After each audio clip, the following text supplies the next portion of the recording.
Hello, I want to talk to you today about the research that I did over the summer at CERN, also known as Council of European Nuclear Research.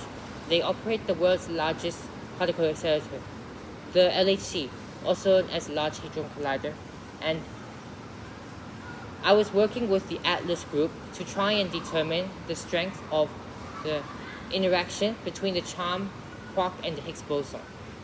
So this is actually a harder question than it might think. Maybe just smash the charm quark and the Higgs boson together and we can see what happens. But no, we can't do that because Higgs boson and charm quark have very short lifetimes and they will decay into other particles very quickly.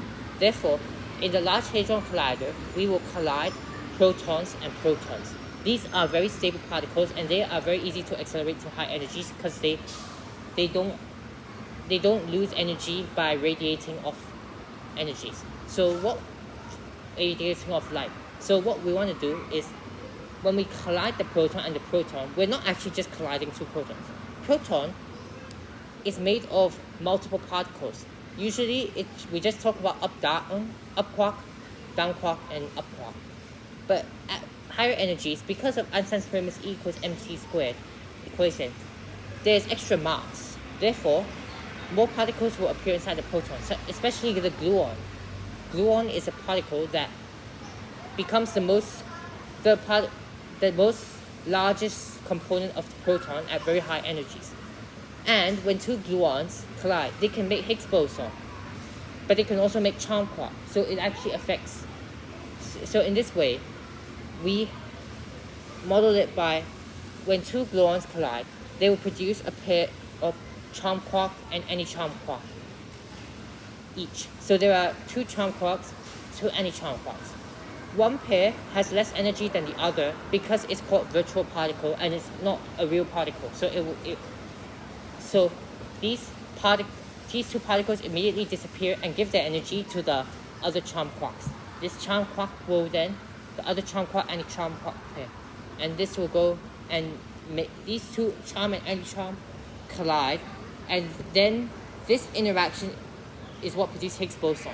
So by this particular interaction is called charm-Yukawa interaction, and by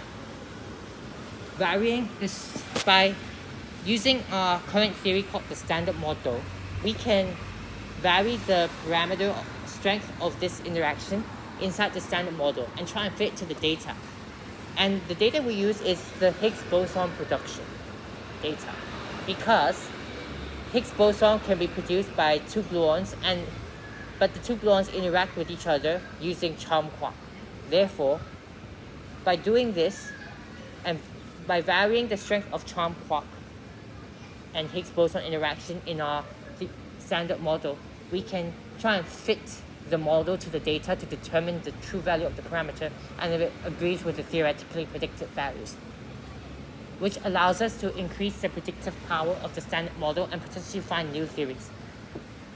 The real-world implications are that it could improve radiotherapy and also microscopic and nanotechnology, because especially in radiotherapy, we have a particle accelerator that will collide a proton with the cancer cell, and we want it not to go and hit healthy cells, so we want to tune the proton to exactly the right energy such that it will collide with the cancer only.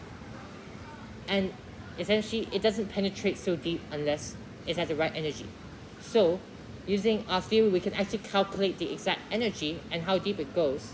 And the more powerful our theory can get, the better we predict this. And this will improve radiotherapy and help to cure some cancers.